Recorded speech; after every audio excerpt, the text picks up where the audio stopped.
Hello students, welcome to my YouTube channel. आज के video में हम लोग एपी अर्थमेटिक प्रोग्रेशन, जिसको समांतर श्रेणी बोलते हैं हिंदी में, ठीक है। अर्थमेटिक प्रोग्रेशन जिसको एपी शॉर्ट में एपी बोलेंगे, जिसको समांतर श्रेणी बोलते हैं, ठीक है। तो समांतर श्रेणी एपी से संबंधित कुछ प्रश्नों को हल करेंगे, ठीक है। देखेंगे इसके आधार पर भी बोर्ड एग्जाम में प्रश्न पूछे जाते हैं। तो सबसे पहले प्रश्नों को हल करने से पहले हम एपी के बारे में समझ लेते हैं कि एपी क्या होता है। कैसे हम समझेंगे कि कोई भी संख्या जो है लिखी हुई है तो वह एपी में है। तो सबसे पहले एपी को समझने के लिए मान लीजिए कि यह एक संख्या है। कोई भी संख्या असेंडिंग ऑर्डर में हो या डिसेंडिंग ऑर्डर में हो, बढ़ते क्रम में हो या घटते क्रम में हो, वह अगर उसका एक निश्चित पैटर्न हो, निश्चित क्या हो, पैटर्न हो, निश्चित पैटर्न में हो, तो उसे हम एपी में कहेंगे। जैसे देखते हैं 1, 3, 5, 7, 9, 11, यहाँ जो है 2 के अंतराल पर है, 2 यहाँ बढ़ते जा रहा है, ठीक है। सब में 2 क्या हो रहा है, बढ़ते जा रहा है। तो यह एक निश्चित पैटर्न इसका है, तो इसे हम एपी में कहेंगे। यह हमारा क्या हो जाएगा, एपी हो जाएगा। लेकिन यहाँ देखते हैं, देखिए यहाँ पर दूसरा उदाहरण 2, 5, 3, 2 के बाद 3 बढ़ा है 5, फिर 5 के बाद 3 बढ़ गया तो 8 हो गया, फिर 8 के बाद यहाँ पर 1 बढ़ गया, फिर यहाँ पर 3 बढ़ गया, फिर यहाँ पर 3 बढ़ गया, ठीक है। तो इसका एक निश्चित पैटर्न नहीं है। यह जो संख्याओं का जो क्रम है उसका एक निश्चित पैटर्न नहीं है, इसलिए हम इसको एपी नहीं बोलेंगे, इसको एपी नहीं बोलेंगे, या समांतर श्रेणी नहीं होगा, ठीक है। इसका सारो अंतर जो डिफरेंस होना चाहिए, कॉमन डिफरेंस दो संख्याओं के बीच, वह कॉमन डिफरेंस सब जगह समान होना चाहिए, सब जगह बराबर होगा, तब जाकर के उसको हम एपी में कहेंगे, ठीक है। जैसे यहाँ पर कहीं भी अगर दो संख्याओं के बीच की दूरी निकालेंगे, घटाएंगे इसको, तो यहाँ क्या निकलेगा, बराबर ही आएगा। 11 में से 9 घटेंगे तो 2 आएगा, 7 में से 5 घटा देंगे 2 आएगा, सब जगह 2 ही आ रहा है, तो इसलिए समांतर श्रेणी होगा या एपी में होगा। तो उसके बाद इसका कुछ टर्म देख लेते हैं। मान लीजिए कि जो पहला है इसको हम a1 बोलते हैं। पहला पद क्या है, 1, तो a1 बराबर 1 हो जाएगा। पहला पद को a1 बोलते हैं। a2 दूसरा पद को क्या बोलते हैं, a2 बोलते हैं। यह हमारा 3 हो जाएगा, 3 है। a4 a3 तीसरा पद, ठीक है। a3 तीसरा पद कितना है, 5 है। a4 7 है। इस तरह से बढ़ते जाता है, a1 a2 a3 a4 a5 a6, यह बढ़ते जाएगा। इसको हम सूचित कर इस तरह से सूचित करते हैं, a1 a2 a3 और a4 a5, इस तरह से डॉट डॉट डॉट आगे चल करके यह an में nवां पद मान लेते हैं कि n पद तक गया है, तो इसको हम an बोलते हैं। और इस दोनों के बीच का जो दूरी होता है इसको हम कॉमन डिफरेंस CD या D, इसको भी हम लिख सकते हैं, CD या D लिखते हैं। तो कॉमन डिफरेंस, तो कॉमन डिफरेंस का एक फॉर्मूला होता है कि दूसरा पद में से पहला पद को घटाएंगे तो हमारा कॉमन डिफरेंस आ जाता है। तो D बराबर फॉर्मूला होता है a2 minus a1। D equal to क्या हो जाएगा, a2 माइनस a1। यह कॉमन डिफरेंस निकालने का फॉर्मूला होता है a2 माइनस a1। अगर मान लिया कि यह पहला पद है और यह दूसरा पद है, तो दूसरा पद अगर हमको निकालना हो a2 इक्वल टू, तो a2 बराबर a प्लस d हम लिख सकते हैं, ठीक है। इसका a में जो कॉमन डिफरेंस आया है इसका 2, सब जगह 2 है, तो प्रथम पद में अगर हम 2 जोड़ देंगे तो हमारा द्वितीय पद निकल जाएगा। तो इसी के आधार पर अगर हमको a9 निकालना हो, 9वां पद, तो इसका फॉर्मूला हो जाएगा a प्लस 8d। एक घटा करके लिखेंगे। अगर 7वां पद निकालना हो तो a प्लस 6d, 5वां पद निकालना हो तो a प्लस 4d, एक घटा करके जो है लिख देते हैं। n अगर nवां पद निकालना हो तो n का फॉर्मूला होता है a plus n minus 1 into D. इस फॉर्मूला को याद रख लेंगे, n equal to a plus n minus 1 into D होता है। अगर पदों का योग निकालना हो Sn, ठीक है, Sn पदों का योग निकालना हो तो इसका फॉर्मूला होता है n/2 into 2a plus n-1 into D. ठीक है, एस एन का फॉर्मूला होता है n/2 into 2a plus n-1 into D.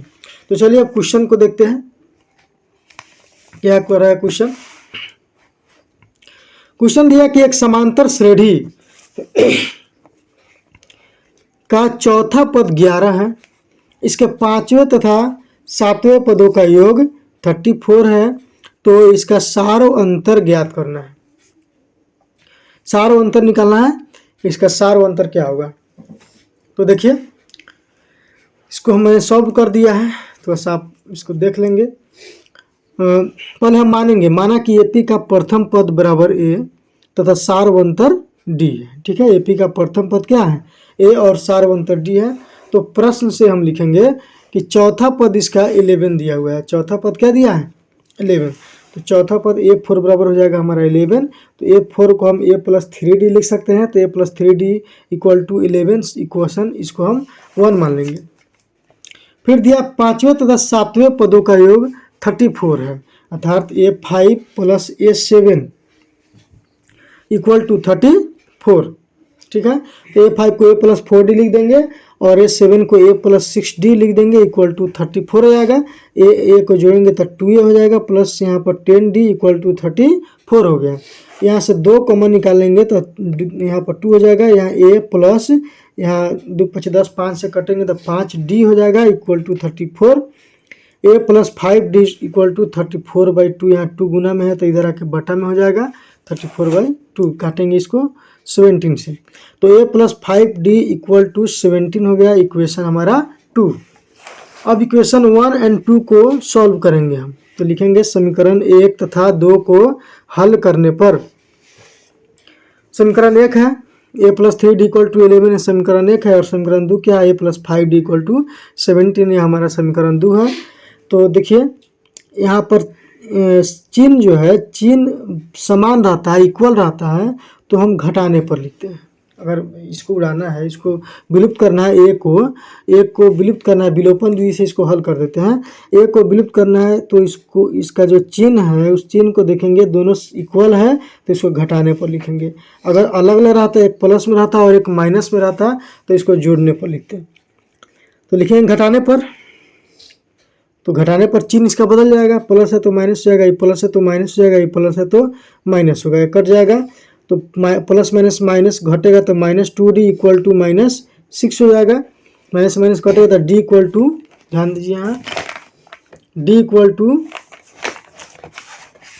ठीक है, यहाँ D इक्वल टू क्या हो गया 6/2, कटेगा तो 3, यहाँ D का मान आ गया 3, अर्थात D जो है हमारा सारो अंतर होता है। तो इसलिए सारो अंतर का मान हमारा 3 निकल गया। ठीक है, सारो अंतर 3, यही हमारा आंसर है, इसी को निकालना था। चलिए अब इसके बाद नेक्स्ट क्वेश्चन देखते हैं। नेक्स्ट क्वेश्चन क्या कर रहा है,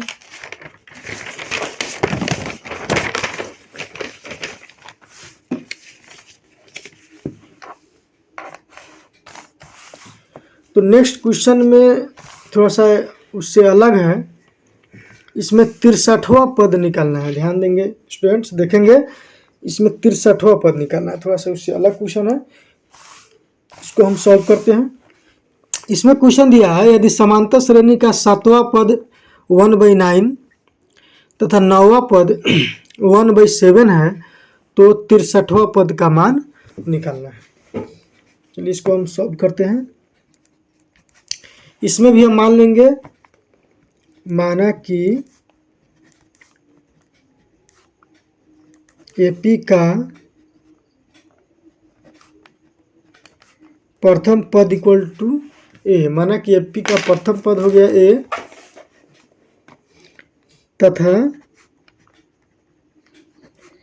सारो अंतर, ध्यान देंगे सारो अंतर इक्वल टू डी। प्रथम पद ए हो गया और सारो अंतर डी हो गया।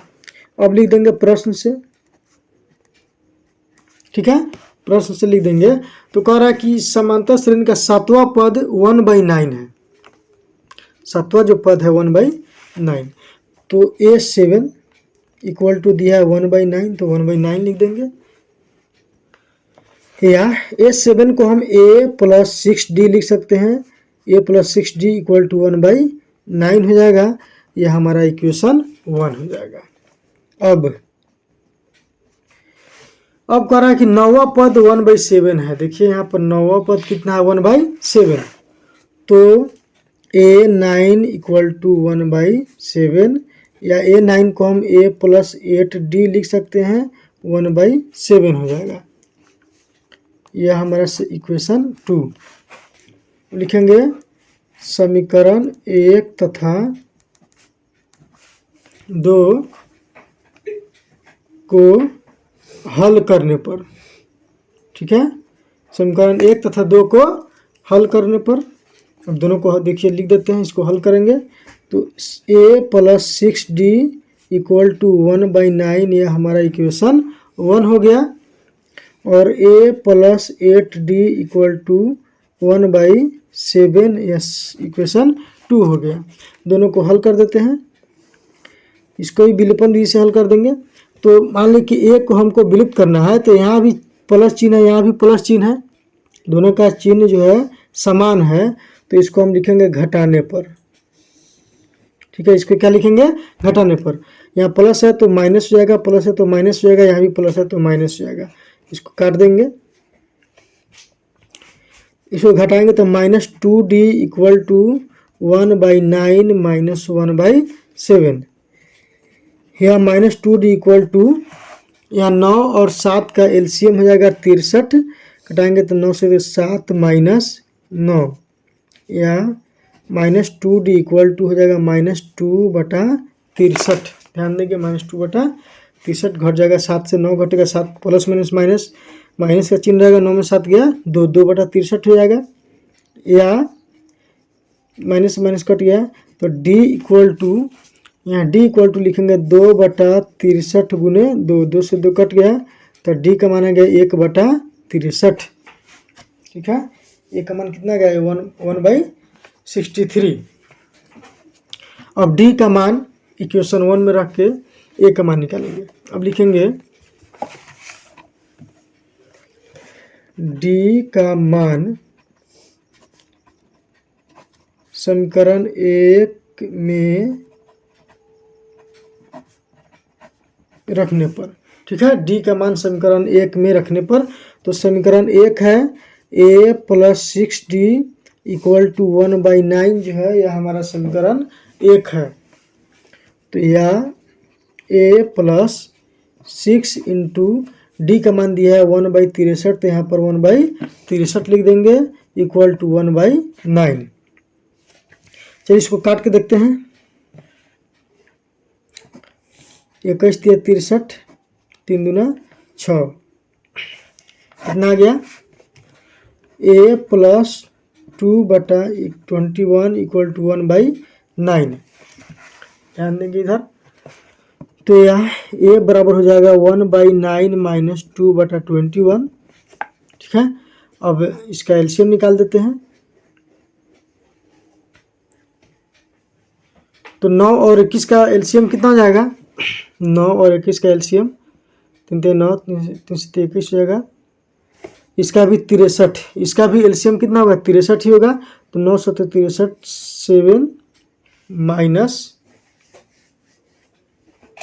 21 63 हो जाएगा, तो 3 दूनी 6 इक्वल टू 1/63, ठीक है। A का मान कितना गया, 1/63। A का मान निकल गया और D का मान निकल गया। अब हमको जो है इसका 63वां पद निकालना है। क्वेश्चन देखिए 63वां पद, तो इसलिए लिखेंगे A63 इक्वल टू, 63वां पद निकालना है तो A63, तो A63 इक्वल टू हो जाएगा A+62D, ठीक है। 63वां पद निकालना है तो A+62D कर देंगे। A का मान आया है वो 1/63, तो यहाँ पर 1/63 लिख देंगे, जोड़ 62 इंटू D का मान भी आया है 1/63, तो 1/63 या 1/63 प्लस इसको गुना करेंगे तो 62/63 हो जाएगा। एलसीएम लेंगे तो 63, तो यहाँ पर 1 + 62, यहाँ पर हो जाएगा 63/63, ठीक है। 63/63 कट जाएगा 1 से, तो बराबर 1। तो इसलिए 63वां पद बराबर, हमको 63वां पद निकालना था, तो 63वां पद बराबर 1, यही हमारा आंसर हो जाएगा। ठीक है, 63वां पद इक्वल टू 1, यही हमारा आंसर हो जाएगा। ठीक है स्टूडेंट्स, तो इसको आप लोग देखेंगे। चलिए अब उसके बाद थोड़ा सा नेक्स्ट क्वेश्चन देख लेते हैं। अगला क्वेश्चन क्या कह रहा है इसमें,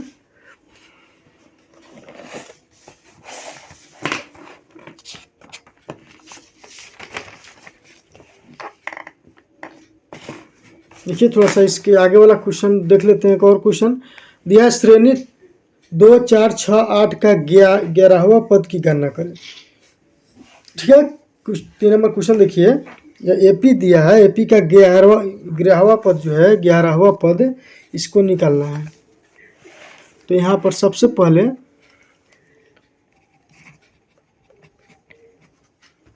हम एपी को लिख देते हैं। ठीक है, एपी में क्या दिया हुआ है, तो उस एपी को सबसे पहले हम लिखते हैं। एपी का मान दिया है 2, 4, 6, 8 डॉट डॉट डॉट, और इसका 11वां पद जो है निकालना है। तो यहाँ पर ए इक्वल टू कितना हो जाएगा, 2, ए का मान 2 हो जाएगा, और डी का मान, डी सार्वंतर होता है A2 - A1, मतलब दूसरे पद में से पहला पद को घटाएंगे, 4 - 2 करेंगे तो यहाँ पर 2 हो जाएगा, डी का मान 2 हो जाएगा। अब क्या निकालना है, 11वां पद, अर्थात ए 11 बराबर वाट। तो 11वां पद निकालना है, तो ए 11 इक्वल टू हम लिख सकते हैं ए प्लस 10D। ठीक है, ए प्लस 10D लिख सकते हैं। तो ए का मान हो गया 2, तो 2 हो गया प्लस 10 इंटू डी का मान हो गया 2, तो यहाँ 2 लिख देंगे, तो 2 प्लस 20 जोड़ेंगे तो यहाँ पर 22 हमारा आंसर हो जाएगा। ठीक है, तो इस तरह से इसका 11वां पद 12वां पद जितना भी हो, तो इसी फार्मूला पर हम इसको सेट करके बना देंगे। 11वां पद हमारा निकल गया 22। चलिए एक और क्वेश्चन देख लेते हैं एपी पर आधारित। और क्वेश्चन है, क्वेश्चन को आप देखिए, दिया है यदि किसी एपी का तीसरे और 9वें पद क्रमशः 4 और -8 है, तो एपी का कौन सा पद शून्य होगा। यह भी बहुत ही महत्वपूर्ण क्वेश्चन है, इंपॉर्टेंट क्वेश्चन है। थोड़ा सा इसको देखते हैं। यदि किसी एपी के तीसरे और 9वें पद क्रमशः 4 और -8 है, तो एपी का कौन सा पद शून्य होगा। तो सबसे पहले इसमें भी हम मान लेंगे, लिखेंगे माना कि एपी का प्रथम पद बराबर ए, एपी का प्रथम पद बराबर ए तथा सार्वंतर बराबर डी। प्रथम पद ए मान लिए और सार्वंतर को डी मान लिए। उसके बाद हम लिख देंगे प्रश्न से। ठीक है, प्रश्न से कह रहा है कि तीसरे और 9वें पद क्रमशः 4 और -8 है, अर्थात A3 का मान दे दिया है 4, A3 बराबर 4, या A3 को हम A + 2D लिख सकते हैं। ठीक है, 3 है तो 2D इक्वल टू 4, यह इक्वेशन 1 हो गया। फिर क्या दिया है कि उसका 9वां पद -8 दिया है, अर्थात A9 इक्वल टू दिया है -8, A9 इक्वल टू -8, या A9 को हम A + 8D इक्वल टू -8 लिख सकते हैं। यह हमारा इक्वेशन 2 हो गया। अब लिखेंगे समीकरण 1 तथा 2 को हल करने पर। ठीक है, समीकरण 1 तथा 2 को हल करने पर 1 और 2 को हल करेंगे तो 1 का हो गया A + 2D equal to 4 equation 1, A + 8D equal to -8 equation 2। फिर इसी को भी हम विलोपन विधि से हल करेंगे। एक को हमको विलुप्त करना है, इसका चिन्ह यहाँ सेम है, इक्वल है, तो इसको हम लिखेंगे घटाने पर। ठीक है, क्या लिखेंगे, घटाने पर। माइनस माइनस, यहाँ माइनस है तो प्लस, यह कट गया, इसको घटाएंगे प्लस में -6D इक्वल टू, यहाँ प्लस है, यह माइनस का चिन्ह बदल गया, यहाँ प्लस हो गया, 8 × 4 = 12, या डी इक्वल टू 12/-6 कटेगा 2 से, तो इसलिए डी का मान हो गया -2। डी का मान कितना निकलेगा -2। अब डी का मान समीकरण 1 में रख करके ए का मान निकालेंगे हम। चलिए अब लिखेंगे, अब इसके बाद हम लिखेंगे डी का मान समीकरण 1 में रखने पर, डी का मान समीकरण 1 में रखने पर, समीकरण 1 है a + 2d = 4 या a + 2 इंटू डी का मान दिया है -2, तो -2 = 4 हो गया, या a - 4 = 4 ध्यान देंगे, या a बराबर 4 + 4 बराबर हो गया 8। a का मान कितना निकल गया 8 निकल गया। अब क्वेश्चन क्या कर रहा है कि एपी का कौन सा पद शून्य होगा, कौन सा पद शून्य होगा, अर्थात एनवा पद निकालना है, एन का मान हमको निकालना है। यहाँ पर दे दिया है कौन सा पद शून्य होगा लिखा हुआ है। तो चूंकि एन बराबर फॉर्मूला क्या होता है, a + n - 1 into D, N निकालने का फॉर्मूला होता है। तो एन का मान 0 दे दिया है, ठीक है। कौन सा पद शून्य होगा, अर्थात एन का मान 0 दिया है, ए का मान 8 आ गया तो 8 लिख देंगे, प्लस एन हमको निकालना है 10 - 1 इंटू डी का मान -2 दिया है तो -2 लिख देंगे। या देखिए यहाँ +8 है तो इधर आके -8 हो जाएगा, इक्वल टू n - 1 इंटू -2, या यह गुना में है -2 तो इधर आ गया तो बाटा हो जाएगा, तो -8/-2 इक्वल टू n - 1 हो जाएगा। इसको अब काटेंगे 4 से, तो 4 बराबर n - 1, या देखिए यहाँ पर 4 + 1 इक्वल टू n हो जाएगा, -1 है तो इधर आ गया तो +1 हो जाएगा, इसलिए n बराबर 5। n बराबर कितना गया 5, तो अतः हमारा जो आंसर जो होगा वही 5 हो जाएगा। इसलिए अतः हम लिख सकते हैं, अतः एपी का पांचवा पद, एपी का पांचवा पद शून्य होगा, एपी का पांचवा पद शून्य होगा, यही हमारा आंसर हो जाएगा, ठीक है। तो एपी पर आधारित ये क्वेश्चन